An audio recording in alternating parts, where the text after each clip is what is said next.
Good morning, good afternoon, good evening, wherever you are in the world. It's an absolute delight to have you here at another of the excellent series of FS Club webinars. Today, we're going to explore Financial Centres of the World 2023 with a focus on Kigali. And we have the delight of hearing from Hortense Mudenge, Chief Operations Officer of Rwanda Finance Limited. Now, we would not be able to bring you this series of webinars if it was not for our sponsors, and we are hugely grateful for their continuing support that enable these things to be possible. Kigali is a relatively recent entrant into the Global Financial Centres Index, which I suspect most of you will know is published twice yearly by Zien and enables a view of all the performances of the relative merits of the financial centres around the world. And Kigali has been an enthusiastic and notable entrant into the GFCI over the last 4 operations of the indices. It appears as an international specialist centre under the way we classify the centres, and there really are a huge number of attractions of the centre, which Hortense will undoubtedly go along to describe to the audience. We do have the opportunity for questions at the end, and if you wish to register any questions, please use the chat. Now, once I have wrapped up and got out of the way, we will then have the material part of the session presented by Hortense and then finish off with the Q&A afterwards. So without further ado, I'm absolutely delighted to hand over to Hortense Mudenge for her thoughts. Thank you, Hortense. All right. Thank you so much, Hugh, for the introduction. And I also want to thank Zedian for this opportunity to be able to share more about this initiative that is the Kigali International Financial Centre. And I do want to first say hello to our audience of viewers, and we're very happy that they tuned in. So as you rightly said, I work for the agency, investment promotion agency, that is actually developing and promoting Kigali as a financial services hub. And this whole initiative is what we have branded the Kigali International Financial Centre. And so when you look at now why or how this initiative came to be, it boils down very much to our Vision 2050. Some of you might know, or others not yet, but Rwanda has ambitious targets and goals, and we aim to be a high-income economy by 2050. And beyond being a high-income economy, we're also looking to position ourselves regionally as a hub for knowledge, but also business and financial services. And we find those as avenues that would enable us basically to achieve the overarching target of being a high-income economy in the next, I would say, 30 years. And so really, the Kigali International Financial Centre is very much positioned towards this. How do you achieve this accelerated economic development over this period of time? There are different avenues that have been highlighted, and positioning as a regional financial services hub is one of them. So if I could ask to go to the next slide.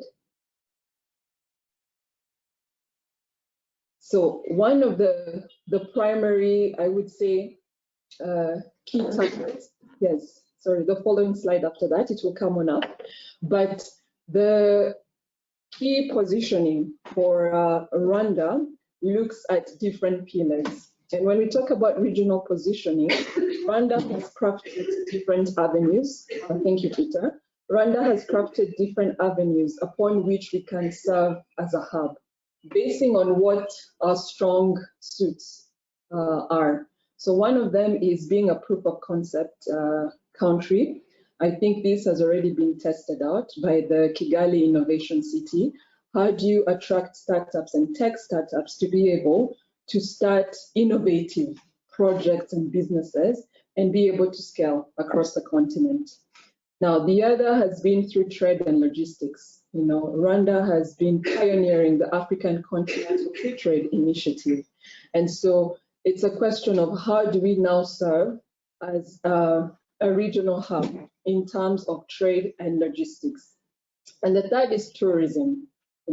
How are we attracting more and more international and regional tourists to be able to know much more about Rwanda, and also how are we exporting Rwanda's expertise on the continent. So often the first three, I would say, positioning have been critical to Rwanda's growth, and financial services has now entered the fold as the new, I would say, positioning aspect that will take us to 2050. Now, following on is, when we talk about financial centers, it also becomes a bit fluid, I know, for our own ecosystem, but also when we do engage with stakeholders, it is always a question of, but what do you mean by a financial services center? Or what do you mean by Rwanda positioning as a financial services hub? And so there is an assessment that was done to be able to understand, number one, what are the financial centers that are serving the continent? And financial centers is basically, if you are an investor and you're interested in investing on the continent, there are jurisdictions that facilitate your capital deployment onto the continent. And primarily, when you look at Africa, there have been a few key, I would say, jurisdictions that serve that purpose. The primary one being Mauritius. If you look at or speak with any investor eyeing or in Africa, they will always most often say that they have set up their base operations in Mauritius, or they are domiciling or structuring their investments through Mauritius. If not, if you're looking at also sub-Saharan South Africa, through Cape Town or Johannesburg. And in the north, there's also Casablanca. And also in our region, there is Nairobi, for example, or in the west, Lagos. And so it became a question of, or even if not within Africa, it's actually outside of Africa, when you talk about UAE or Luxembourg and you name it. So it became a question of, can we actually feel the need to be an alternative also center, mostly targeted on the continent, but basically the area that is not being served is more the mainland of Africa. So when we talk about now regional positioning, is we want to be an alternative to, let's say, Mauritius, for example, so that if investors are looking to domicile or structure, they could also consider Kigali as a place, as a fund domicile or a place to consolidate their regional holdings. And so now, in terms of what are our goals and priorities? Now, ordinarily, Kigali has not, it doesn't come to mind when you talk about a financial center. Most often, one would not think about Rwanda or Kigali in that sense. So when we talk about how are we going to position, it boils down to three primary, I would say, priorities and goals. And number one is, how do you advance the competitiveness of our financial sector, our existing financial sector? And that starts with, how do you diversify the number of players and actors, in the ecosystem? Now, one of them that we are really eyeing is in the funds industry, as well as FinTech. We want to be able to widen the number of services that can be offered within Rwanda, but also to serve the region and the continent. And the other is establishing an enabling framework or environment to attract more and more regional and international players into the ecosystem. So a lot of the work that we've done over the last 3 years actually has been to put in place the needed laws, policies, and regulations that would allow us to attract, I would say, these key investors. And when we talk about investors, we pay particular attention to those that are looking to set up regional or Pan-African, I would say, investment vehicles. That's number one. We're also looking at actors who are in the domain of FinTech, investors, as well as global trading, as also another key, I would say, target investor. And then the last but not least priority is about building mutual recognition. At the end of the day, you need to be familiar with the investors that you're trying to attract. And you need to be able to build a familiar environment. And so because not many people know about Rwanda and this initiative of becoming a regional hub, we are building strategic partnerships with other key financial centers that can help us to build that mutual recognition. You know, if you're an investor coming from Luxembourg, for example, you can better understand, you know, what we're doing in Kigali. If you want to set up an entity, maybe it's easier to set up an entity in Luxembourg and also operate in Kigali. So it's about building a framework that allows for mutual recognition with other more recognized financial centers, I would say. And so now when it comes to the ecosystem, and this is also one of the, I would say, myths that we want to make sure that we address today. Oftentimes when we talk about Kigali International Financial Centre, people often think that it is a company. It is us, actually, the investment promotion agency, but it actually is beyond that.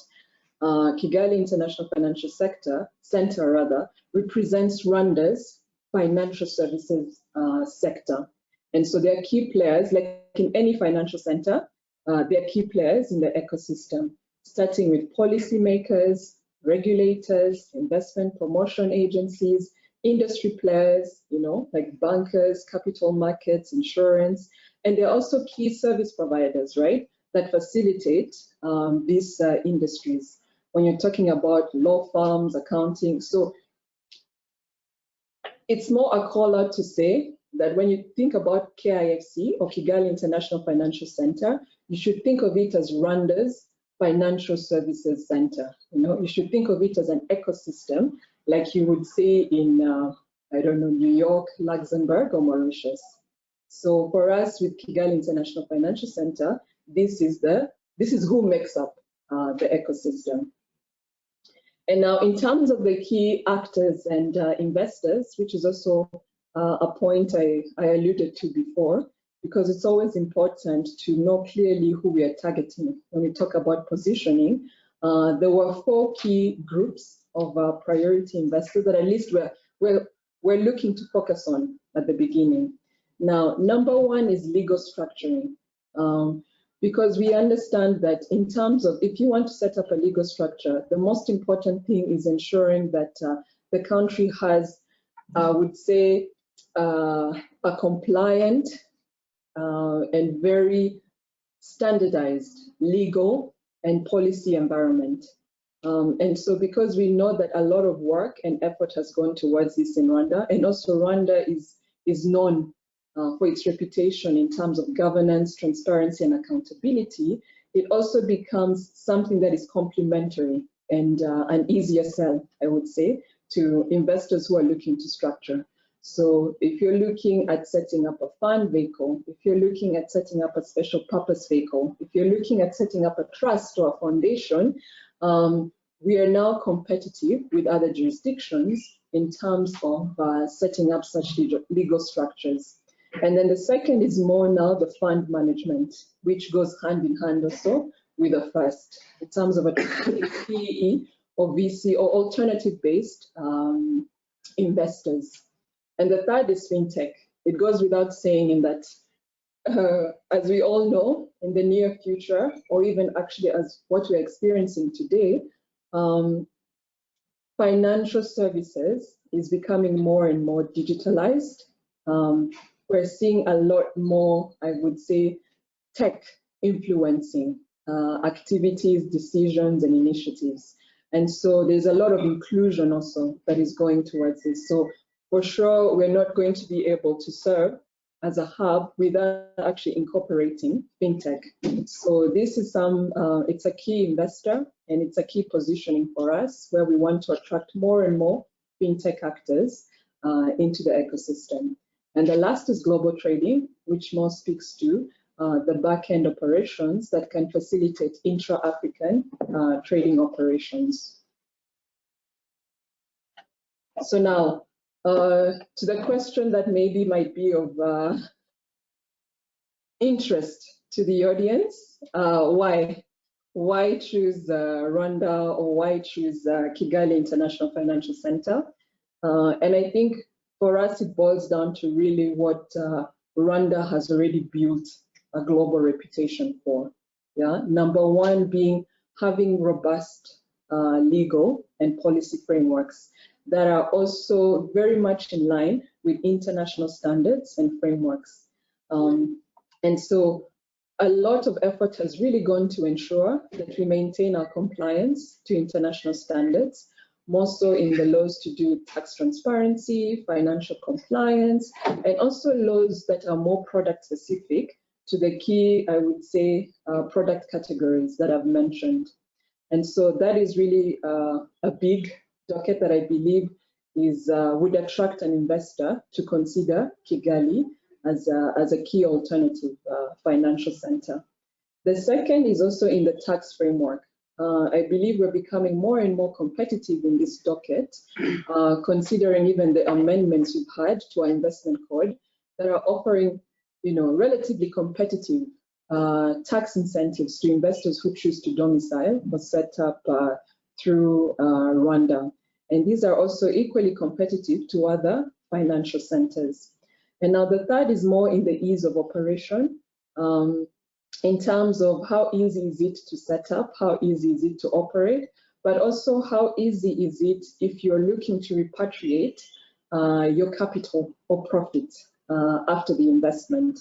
And so there are lots of frameworks that have been put in place to be able to do away with the controls on foreign currency exchange, for example, with the controls on profit repatriation, for example, with also the system or processes and how long it takes to register a business or setup.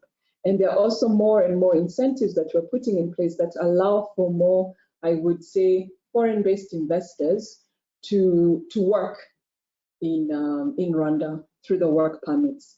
So I would say really in terms of what makes us attractive as a jurisdiction, it boils down to the DNA of the country, Rwanda, and it boils down to those three key pillars. So now beyond, I would say internally, Rwanda, what makes us unique on the continent? Again, it has been largely through what Rwanda is well known for, compliance and transparency.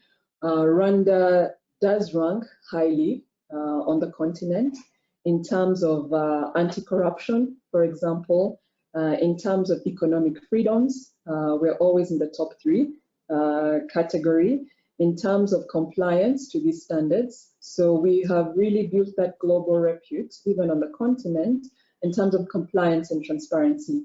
And when you look at now connectivity, which is also another key area that we're seeing, we're at least building that unique positioning, is in terms of how easy is it to get to Rwanda, but also how easy is it to connect from Rwanda. And so a lot of work and investment has gone towards building that the national carrier in terms of accessibility to different key capital cities on the continent. A lot of work has also gone into building that visa-friendly regime that allows over 100 nationalities to be able to come into the country without requiring a visa or even getting a visa upon arrival. So there's that ease and convenience with connectivity. The other is also in the ability to be multilingual. That also helps us to be able to serve investors who come from both the Anglophone as well as the Francophone, I would say, perspective. So it really helps us to have that unique positioning where you're able to serve investors with different needs. And the last, I have already mentioned it, is the ease of operation. So I won't go too much into that. So now that was just setting the scene or giving some context to who we are and the initiative behind this financial center. So now to the reason why we're even on the call today, the Global Financial Centers Index. Now we recently entered or debuted on this index, I believe in 2021. And so far we rank the 5th on the continent across Africa. just behind Mauritius and above Nairobi and Lagos. And so I think the value of this index is it allows us also to know the key jurisdictions or centers that we compete against. But not also beyond that, it allows us to understand the key priority areas we need to address to be able to maintain the competitiveness or to improve our competitiveness to serve regional, continental, and international investors. So it was great to see that at least we debuted on this list. It was great also to work with Zedian to better understand the different reforms we will put in place now to see how we can build more competitiveness along the way. And quite recently, we also moved up the global ranking. It will still be some time because we're newcomers to this, but we have a big target really to be amongst the most competitive, at least on the continent, in the coming years. And so now when we look at factors deciding where to set up a business, I think I've already mentioned a lot of this, but what struck us also with a recent publication was that a lot of the reforms we're doing actually speak to the needs and what is driving professionals and investors to choose a jurisdiction. So when you're looking at accessibility to customers, when you're looking at that compliance, transparency, and trust with professional service providers, when you're looking at quality of regulatory frameworks, you see this as really key drivers that are affecting one's decision to choose, I would say, a financial center or location. So it was really great to see these insights because it's really aligned with the effort and the work that we're doing to be able to build that competitiveness. So I think maybe if we can jump to the last slide, because I would want us to also engage in a discussion with our audience, is I would want to leave the audience with just one thing in terms of when we talk about, sorry, Peter, just the slide before this, when we talk about the KIFC, Kigali Financial Services Centre, we are positioning ourselves in these three niche areas. And we identify these niche areas not only based on where we see our competitiveness, but also where we see a lot of interest from investors going. There's a lot of impact-driven investors who are really interested in the continent and in our region. So it's a question of how can we serve as a hub to attract more and more impact-driven investors? How can we serve as a hub for those investors who are really focused on sustainability? Again, it's a part of impact, but more focused on sustainability, whether it's climate, social, or governance oriented. And the other is in FinTech. So anyone really who is looking to invest or set up an entity around these three niche areas, I would encourage them to approach us and at least better understand the work that we are doing on what the competitiveness we have around that, to see if they could consider us as an alternative jurisdiction for them to set up in. And so last but not least, we always love to hear from everyone. We love to get feedback and understand how we are ranked against other financial centers. So we always encourage people to fill out this questionnaire because it will ultimately also allow us to know ourselves better, but also identify areas we can improve on. So over to you, Hugh. Thank you so much.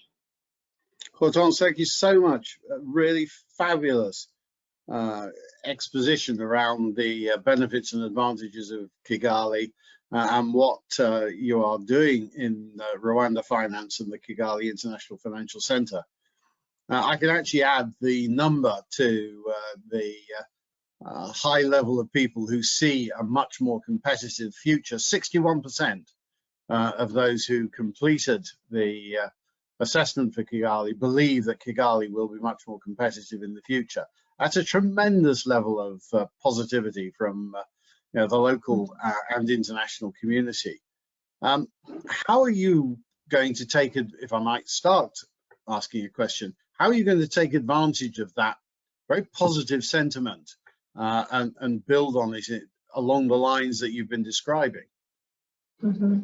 No, thank you so much, Hugh, for that. It's very encouraging to also see that big proportion that has that same anticipation or expectation of us. So I think for us, there's one thing in terms of, that means we're doing really great work in terms of visibility and creating awareness around this initiative. You know, for 61% at least to have that expectation, it must have been based on what they have seen, what they have heard, or what they have come across. So I think there will be enough, I would say there would be continued effort towards at least creating awareness and more visibility towards what we're doing and Rwanda's positioning. And now the second will also be to understand the expectations, right? If you say 61% anticipate that will be competitive financial center in the coming few years, they must have defined what areas of competitiveness they find that we will actually be very good at. And so it would be important to understand, is it aligned with what we are seeing as our key areas of competitiveness? Because that will allow us to know even where to continue working on and putting emphasis on and where to improve upon. So I would say, I think in terms of how to move forward from that will be to continue our efforts towards visibility and awareness, but also at the same time, continuing reform and improvements in those areas of competitiveness to be even more competitive, I would say. Fantastic. Thank you so much, Hortense. Now, Hugh Simpson asks, how do you plan to develop professional capacities in the workforce within Kigali to support the KIFC? Yes, that's a great question. It's actually now where a lot of our effort is going towards. So for one, we have looked at the short term, right? How do we actually, considering that the one challenge that we also have in our ecosystem is having a limited pool of specialized, I would say, financial professionals who can help at least the targeted actors and investors that we're looking to attract. So for the short term, what we have done is put in place, I would say, incentives to attract our diaspora, but also to attract foreign and regional professionals to set up, to be able to support us in also building that capacity. So for example, if you're looking to set up a fund vehicle, we now have incentives where you're actually allowed to bring in a foreign professional on a contract and they will easily get a work permit, at least for the first 5 years. And because we do understand that when you come, you might not necessarily meet these professionals that you seek, but you can bring your own for the meantime as they help to build that capacity. Now, for the long term, what we're doing now for upskilling is we've identified key, I would say, professional qualifications that we need to be able to put forward for our professionals. So a lot of qualifications or training in investment management, financial management, legal structuring, all the key, I would say, specializations. We are now putting in place programs to be able to upskill our professionals along those lines. And then the third part, which is also long-term, is in our ecosystem, which is more so at the higher level, the regulators, the policymakers. We recently gazetted over 18 laws just in the last 3 years. And so how do you build that institutional capacity to ensure the same effectiveness in implementation of these new laws and regulations? So there's also work that we're doing through strategic partners in other IFCs, as well as international development partners in supporting us to build that institutional capacity where we can get technical resources as well as continued training for our own professionals and actors. So I think that's how I can say that we're addressing it both in the short, medium, and long term. Thank you, Hortense. Perhaps I can ask a slightly wider question. I suppose if in the West we know two things, or we hear two things about Africa.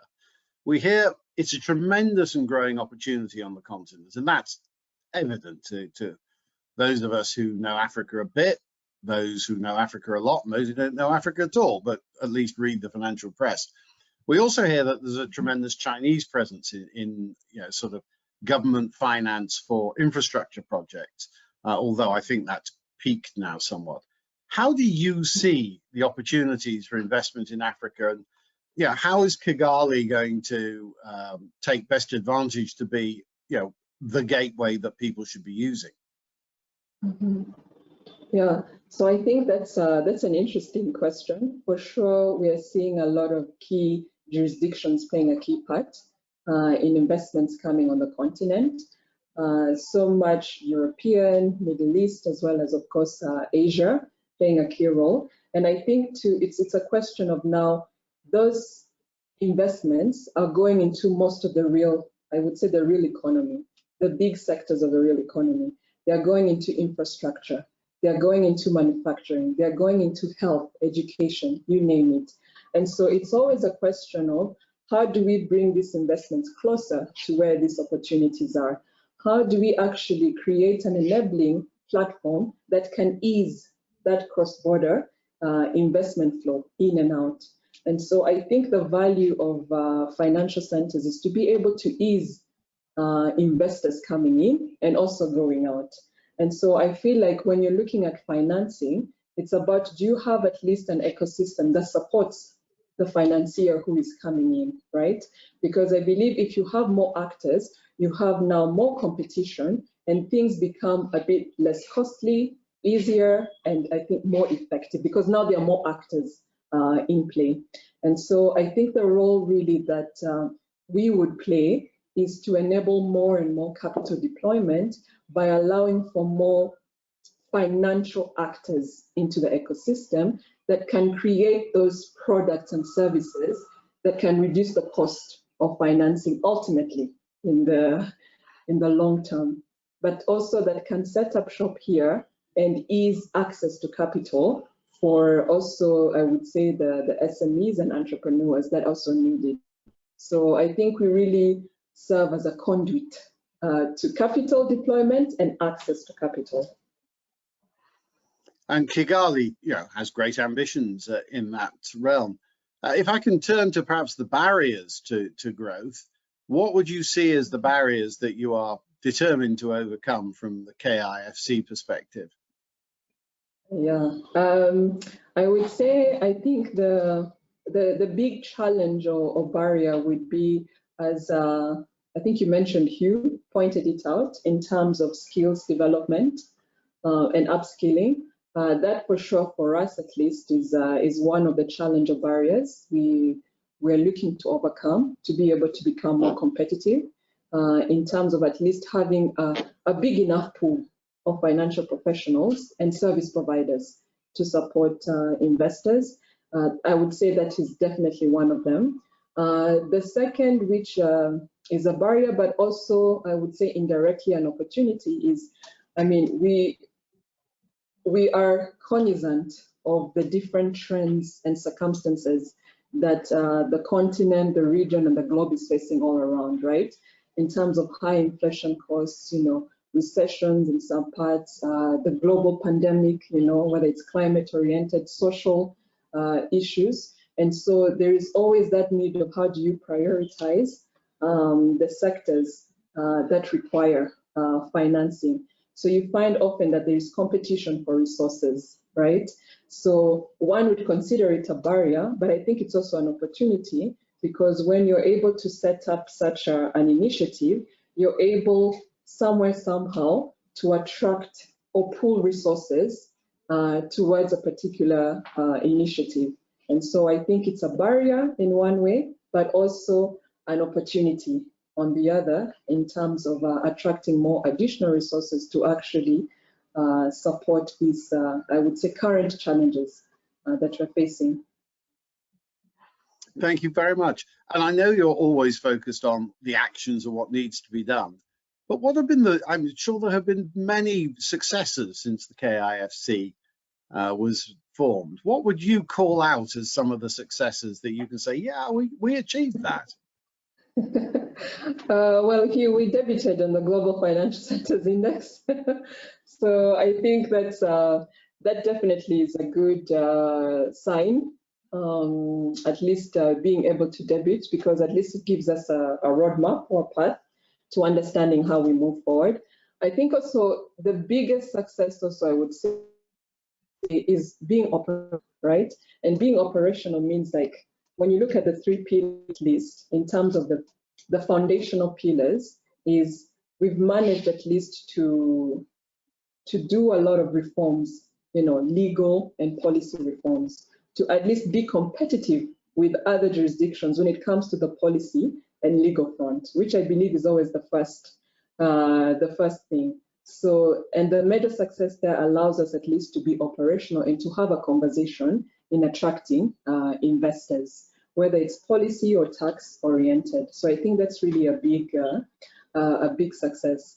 I think the second major success is being able to have a few success stories, in terms of who are the first movers who have decided to choose Kigali, right, as a financial center. So we do have some Pan-African funds who have decided to at least domicile part of their funds in Rwanda. When you look at the Virunga Fund, for example, which is actually a partnership between our own Social Security Fund as well as the Qatar Investment Authority. Part of the fund will be domiciled through Kigali International Financial Centre. We have the AFDB, the Pharmaceutical Foundation, that has also, established in Rwanda to be able to support pharmatech, pharmaceutical technology, and I would say investing across the continent. So I believe with a few of those successes, it already gives a signal that we are ready. And yes, there might be areas of improvement, but at least we work together along this journey. So I would say that is really a good success in terms of receiving international investors. And I think the other success I would say would also be seeing that the local ecosystem is actually working together on this initiative, because sometimes you can't start an initiative and not many people own it, or work together on the same journey. And so you find it's actually quite removed from the local needs and ecosystem. So I think the other success is being able to have a financial oriented ecosystem together on this journey, where you have regulators working together, to create that conducive environment. You have the private sector that we are working with, to make them ready and prepared for the investors we're looking to attract. We also are part of regional bodies and regional blocks that facilitate us also to work together in terms of cross-border investing. And I believe that's also where more and more of these tax treaties and investment treaties are coming from. So I would say, in a nutshell, there are many, but those would be the main highlights. Well, we've probably time for one more question, so I'm going to be a bit cheeky and say, well, Terence, I haven't visited Kigali, and I would love to come. Tell me why we should all come and visit Kigali.